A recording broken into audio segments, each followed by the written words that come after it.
Hello lovely students and welcome back to English with Lucy.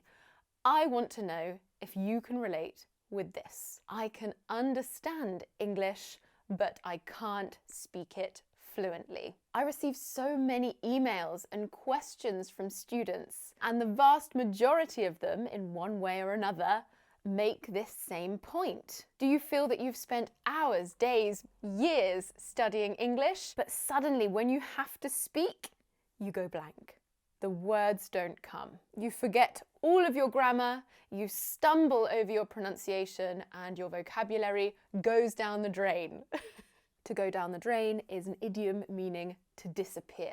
Well, this lesson is for you. I am going to help you to break free from your current struggles with spoken English, and I'm going to help equip you with practical skills to strengthen your confidence in speaking English fluently. Now, before I discuss why this happens, because we have to know why before we can work to solve the problem, I also want to mention that there is a free PDF that goes with this lesson. It contains the full transcript of the lesson, all of the tips I'm going to give you, plus we've highlighted key vocabulary. So this lesson won't just improve your English skills. We can also work on your listening skills, your pronunciation skills, and your vocabulary. At the end of the PDF, there is a quiz so you can test your understanding. If you'd like to download that free PDF, click on the link in the description box, you enter your name and your email address, you sign up to my mailing list, and then the PDF will arrive directly in your inbox. And after that, you've joined the PDF club, you will automatically receive all of my free weekly lesson PDFs, along with all of my other news, course updates and offers. It's free and you can unsubscribe at any time. Okay, let's go back to the question. Why do so many students feel they are able to understand English, but they are unable to speak fluently when the moment arises? Well, this is mostly related to the fact that understanding a language requires the use of receptive skills, listening and reading. Most English learners focus on language input, like watching films, YouTube videos, TV shows, all in English. They listen to English-speaking podcasts. They read books in English to immerse themselves in the language as much as possible. This is fantastic. Lots of us do it, and don't stop doing it. It's a great way to build vocabulary and to gain a better overall understanding of how the language functions. But, and there's always a but, this doesn't do so much to increase your fluency when speaking, because in contrast, speaking requires the use of productive skills. You need to take a more active role in your studying, and by that, I mean practice. You need to focus more on output, using the language, rather than just taking it in. We need to have a good balance between the two, but unfortunately, language output can be much harder to find than language input. It's not so free and easy to go to an English-speaking country and find a personal English tutor or find an English-speaking best friend. This is why I meet so many grammar geniuses, students whose knowledge of grammar is higher than most native speakers. However, they just can't speak. They know all of the theory, but when it comes to the practical, they struggle. Today, I have 6 practical tips for you. The first one is completely free, and that is talk to yourself. This is something I actively did when I was learning Spanish. One of the simplest things you can do to increase your output is to talk to yourself, and you can start right now. It could feel a little bit strange, but it's truly magical how well talking to yourself works to improve your fluency and fluidity. Plus, you do it all day long anyway, so why not do it in English? Most of us, not all of us, have a little voice in our head when we think. Some people don't have this, but most of us do. This little voice probably speaks in your native language. See if you can come up with an English alter ego for your inner voice. If you can't find that inner voice, you're going to have to speak out loud. I am watching TV. I am washing the dishes. I am picking up the plate. I am scrubbing it with a sponge. I hope my husband brings home pizza for dinner. Now, I really recommend speaking out loud because you need to practice creating new sounds and feeling how words are formed in the mouth but narrating in your head is a great way to start, and it's a good thing to do if lots of people are around you. This slight adjustment can help you significantly increase how much you use English during the day. And it's especially useful if you don't have anyone to practice speaking with, and you can't afford to hire someone to practice speaking with. Now, I want to make a further addition to this point, and this is a way you can supercharge your vocabulary. No joke. I used it myself. This was one of my first videos on YouTube, actually, was how to drastically increase your vocabulary, because it works. As you are narrating in your head or out loud everything you do in your day, watch out for when there is a specific word or phrase that you just don't know in English. Keep a vocab diary. I think back in the day, in my first video, like 7 years ago, 8 years ago, I told people to write down in an actual notebook. Nowadays, there are apps for that. You can use your Notes app. You could program your smartwatch to take in your voice. For example, what if I'm walking down the street and I realize that I don't know the word for traffic light in Italian, the language I'm learning? I would do something like this because I love using my smartphone. First, I would ask Siri to write it in my notes. Hey Siri, write traffic light in my notes. Done. Easy as that.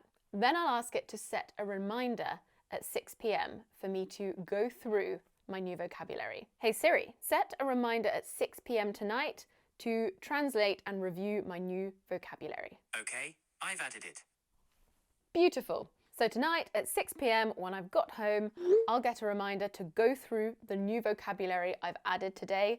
I haven't had to type a single thing. It's been such low effort, but I know that every day I'll be expanding my vocabulary with the words around me that I'm actively noticing that I do not know in English, or whichever language you're learning. After that, you need to practice using these in sentences out loud. Okay, that's my free, super accessible way of increasing your English output. Now let's move on to tip number 2.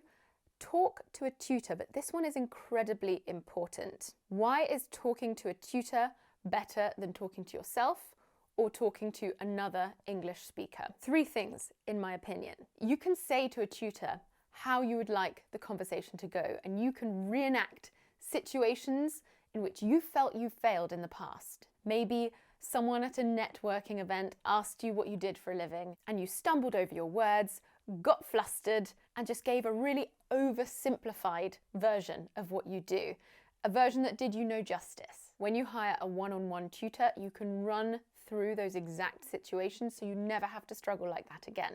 The next 2 points are really important too. Corrections.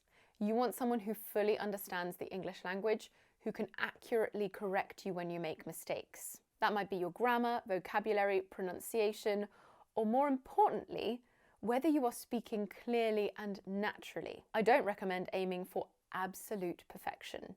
Instead, you want everyone to understand what you're saying. And number 3, you're in a safe space with a tutor to request feedback, to make mistakes. You're not going to be ridiculed. You're not going to feel embarrassed.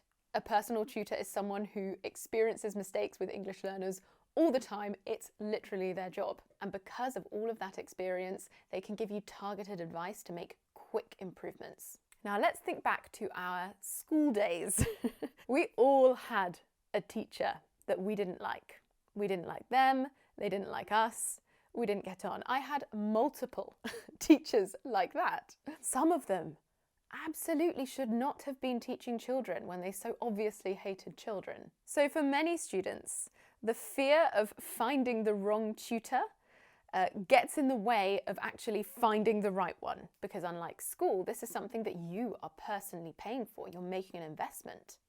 So to spend an hour with a teacher that you end up not liking, that's an expensive mistake. Now here's where I think I've got a really good solution for you in more ways than one. 2 ways actually. Have you ever heard me mention LanguaTalk before? This is a company that I liked so much, I decided to become a part of it. So technically, I'm sponsoring myself here. I truly think that LanguaTalk is the best online language tutor platform, and this is how it relates to this lesson. When you first start browsing through the English tutors on the platform, firstly, you can rest assured that they are incredible quality. LanguageTalk has an incredibly strict screening process. Well below 10% of applicants get accepted onto the platform. Then you can filter by their availability, the country they're based in for time zone, the price per hour to make sure it fits with your budget, and also your motivation, whether you're learning for your career, because you're moving to a country, because you want to pass a specific exam. Then you'll see all of your suitable tutors appear, and every single one of them has a video. So you can go through your own filtration process and make sure that it's someone that you will connect with. Then you will see this button here, and this is really important. Nearly all of the tutors on LanguageTalk offer a free trial session so you can make sure you're right for each other. That completely eliminates the risk of paying for a session with someone that isn't right for you. Then if you want to be extra sure, I'm giving you a $10 lesson credit for free. To claim that, all you have to do is book your first paid class and then message their support team with the code 10Lucy. This code is valid for anyone signing up for their first class from today. To visit LanguageTalk, to view all of their tutors, to claim your free trial session and get $10 lesson credit for free, click on the link in the description box. Okay, tip number 3 involves writing. One of the best ways to get yourself prepared for speaking in any situation is to write down what it is you would like to say before speaking. Take time to write out all of the sentences you plan to say and then practice saying them aloud. Now, I don't expect you to carry a notebook around with you and write down everything you want to say before speaking. That's just impractical. But this is an exercise that can be added to your daily English practice. The best way to approach this is to think about situations and potential conversation topics, especially those that interest you, because learning English should be fun. Also think about questions or opportunities you get frequently. In English, we use the term an elevator pitch. So this refers to trying to sell something to someone that you've met in an elevator. That's American English, it would be a lift in British English. You've only got a limited amount of time, so you've got to get the message across quickly and efficiently. Try to think of elevator pitch versions of your most frequently received questions. I'm thinking ones like, where are you from? You might say something like, well, you can probably tell that I'm not from here. I was actually born in Italy, but then I moved to France at the age of 4. I went to college in the US, which is why I speak with a slight American accent. Write it down, practice it, because you know you're going to get asked a lot. Another one is, what do you do for a living? Or how did you learn English? You can begin with simple conversation questions and gradually increase the difficulty level. This will help to build your confidence and improve your fluency over time. See, I'm not very good at giving strong opinions. So sometimes if I'm going to an event where I know I'll be asked about a hot topic that's quite divisive, I do prepare in advance. It helps me to feel more relaxed or less anxious. I'm not somebody who can just give an eloquent opinion piece straight off the bat. Straight off the bat means immediately with no preparation. Hence why we need preparation, written preparation. It's also a great idea to prepare these written answers and then present them in a tutor session to ask for their feedback. So many of my students have come to me with things that they frequently have to defend almost, like why they are fasting during Ramadan. That's one question that my students got a lot. Same with why they wear a hijab, why they are vegan and choose not to consume animal products, why they chose to leave their country when they love it so much. There are loads of really difficult questions that you might want to take a step back and think about to be able to give it a true answer that you're really proud of and comfortable with. The biggest one, the one I get most frequently, is of course self-introduction, and I have an entire video about this that I will leave below in the description. In that video, I explain all of the necessary steps for preparing notes to introduce yourself confidently and fluently. Okay, number 4. This is something I've said time and time again, and I wholeheartedly believe that it is the correct way forward.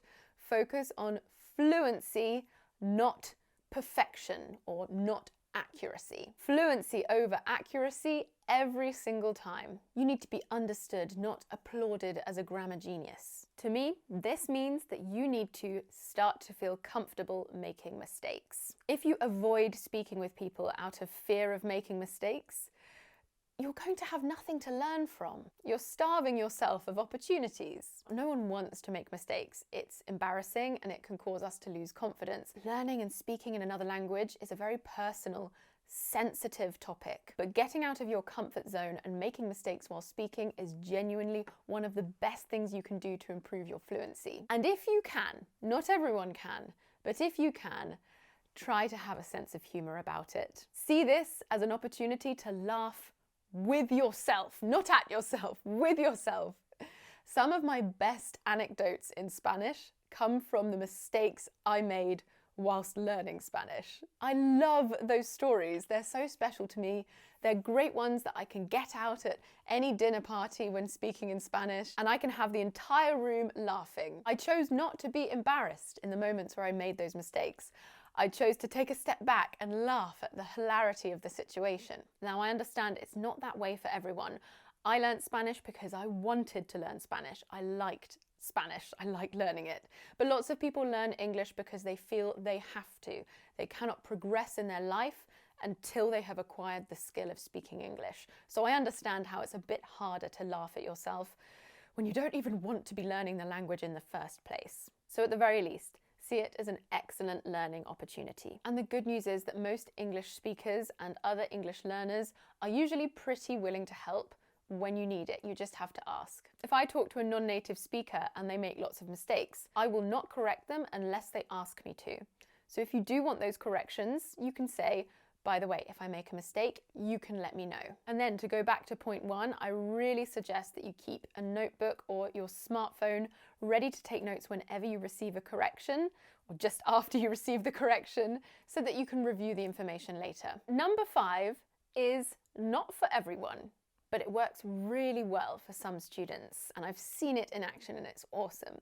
It's shadowing. Shadowing means copying other English speakers. It's imitation. When you are purposefully learning new words or just casually watching a video, repeat what you hear. You don't need to be thinking about sentence structure or verb tenses or grammar in general. Just repeat the words and sounds. By repeating the words and phrases, you're activating your mind so that you can obtain new information, understand the speaker more easily, improve muscle memory for forming words, and practice natural word stress and pronunciation. I've noticed a few of my students involving me in shadowing. They take videos, normally the short 1-minute videos I post on TikTok or Instagram, and the video is of me, but it's their voice in the background. They listen to the video and then they try to repeat exactly what I say in the exact way I said it. Again, it's not for everyone, but it's really effective if you do want to try it. It's a big topic, so let me know if you would like a lesson on shadowing, or I can guide you through it, and I'd be more than happy to put that together for you. Just let me know. If there's no interest, I won't bother. And number 6, this one is fantastic. It's something I make all of my students do at the start of our pronunciation courses. It is to record yourself speaking. Have you ever heard a recording of yourself speaking in your own language and felt really surprised at how you actually sound? I had this. I used to make radio shows when I was a child, recording onto tapes, so vintage, and then CDs. Yeah, CDs after. And I was amazed at how different my voice sounded. I always thought I sounded much posher than I felt. And this disassociation with your own voice and the way you sound is really important when learning another language. I hear my voice all the time now because I'm constantly making YouTube videos and recording course videos and audios. The first couple of times hearing and watching myself back, I felt so embarrassed and I cringed a lot at how formal and so British I sounded. But now, I feel really confident. I know exactly what I'm going to sound like. It's no surprise to me. I also sometimes review my videos and think, I was speaking a bit quickly there, or I was speaking far too quietly, or I mispronounced this word without realizing it. I really think it's important for you to record yourself so that at the very least, you start to become comfortable with how you sound. Then you can also start noticing things that you can improve on. Additionally, it's a fantastic benchmark, because where you are now is hopefully going to be the worst you'll ever be. Your English will only get better as you study more and more. Hopefully in a year's time you can play the recording that you'll surely take after this lesson and think, oh my word, bless me, I was trying so hard, but I've improved so much since then. In my pronunciation program, we invite the students to read a text featuring the majority of the sounds in English and the features we teach in the program. They record, they can post it in the group, or they can keep it privately, and then they record again at the end of the 12-week program to notice the difference. And this is so important because sometimes you improve just simply without realizing it. So this is my little challenge to you, and it includes point 3 actually, which involves writing down your frequently asked questions. Choose a frequently asked question, probably your self-introduction or what you do for a living. Record yourself reading it, save it somewhere where you know you'll be able to access it again, and then set yourself a reminder for 1 year from today. In 1 year's time, I'd like you to record that same text again and see how much you've improved. Then will you promise me one thing? You will come back to this video in 1 year's time and let me know whether you noticed a difference. Okay, that is it for today's video. That was a long one, so don't forget to download the free PDF which contains the full transcript. You can use it for your listening practice. We highlight all of the key vocabulary. We give you the definitions, examples, and the pronunciation. And we also have a quiz at the end, very important for testing if you've truly retained what you've learnt. And don't forget about that LanguaTalk offer. Click on the link in the description box. You can browse all of the amazing English tutors, watch their videos, find out if they're right for you. Then you can book in your free 30-minute trial session, and you can claim your free $10 lesson credit on your first paid lesson by messaging the support team with 10 Lucy. Don't forget to connect with me on all of my social media. I've got my Instagram, I've got my Facebook, and I've got my website, englishwithlucy.com, where I've got loads of extra lessons, written lessons, and I've got my free pronunciation tool. It's an interactive phonemic chart where you can click on the phonemes and words that contain the phonemes and hear me pronounce them. It's a lot of fun. I've also got all of my courses, including my B1 program, my B2 program, and my C1 program comes out on the 15th of May. I'll see you soon for another lesson. Mwah!